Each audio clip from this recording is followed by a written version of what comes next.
ഒരിക്കൽ ദുര്യോധനൻ ശ്രീകൃഷ്ണനെ സമീപിച്ച് ചോദിച്ചു, കൃഷ്ണ, ഈ ലോകത്തുള്ളവരെല്ലാം എന്നെ ഒരു ദുഷ്ടനായിട്ടാണ് കാണുന്നത്, അതേസമയം ധർമ്മപുത്രരെ നല്ലവനായിട്ടും. ഞാൻ എന്തു തെറ്റാണ് ചെയ്തത്? ഞാൻ ധർമ്മം മാത്രമല്ലേ ചെയ്തുള്ളൂ. ദുര്യോധന, നിന്റെ ചോദ്യത്തിന് ഞാൻ നാളെ ഉത്തരം നൽകാം. പക്ഷേ നാളെ വരുമ്പോൾ നീ എവിടെ നിന്നെങ്കിലും ഒരു നല്ല മനുഷ്യനെ കൂട്ടിക്കൊണ്ടുവരണം, ശ്രീകൃഷ്ണൻ പറഞ്ഞു.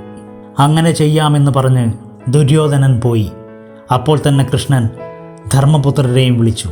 നാളെ വരുമ്പോൾ എവിടെ നിന്നെങ്കിലും ഒരു ചീത്ത മനുഷ്യനെ കൂടെ കൂട്ടിക്കൊണ്ടുവരണമെന്ന് അദ്ദേഹത്തോടും പറഞ്ഞു.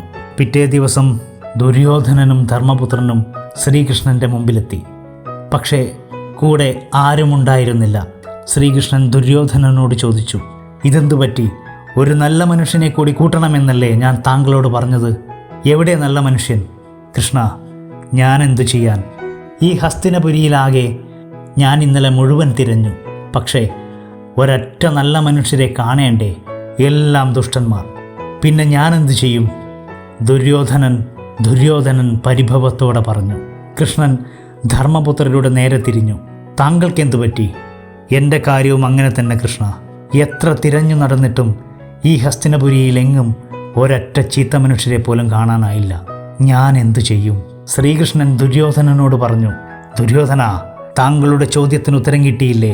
ഹസ്തിനപുരിയിൽ എല്ലായിടത്തും തിരഞ്ഞിട്ടും ഒരു നല്ല മനുഷ്യനെ കണ്ടെത്താൻ താങ്കൾക്ക് കഴിഞ്ഞില്ല. കാരണം താങ്കൾക്ക് മറ്റുള്ളവരിൽ നന്മ കാണുന്നില്ല, തിന്മ മാത്രമേ കാണുന്നുള്ളൂ.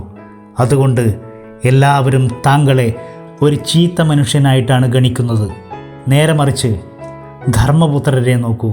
അദ്ദേഹത്തിന് ഒരൊറ്റ ചീത്ത മനുഷ്യരെയും ഈ രാജ്യത്ത് കാണാനാകുന്നില്ല. കാരണം അദ്ദേഹത്തിൻ്റെ കണ്ണിൽ എല്ലാവരും നല്ലവരാണ്. അതുകൊണ്ട് അദ്ദേഹത്തെയും എല്ലാവരും നല്ലവനായി കാണുന്നു. അതായത് നമ്മുടെ മനസ്സിലെ നന്മയും തിന്മയും തന്നെയാണ് നാം പുറത്തും കാണുന്നത്. ശ്രീകൃഷ്ണൻ്റെ മറുപടി കേട്ട് ദുര്യോധനൻ തലകുനിച്ചു. ഈ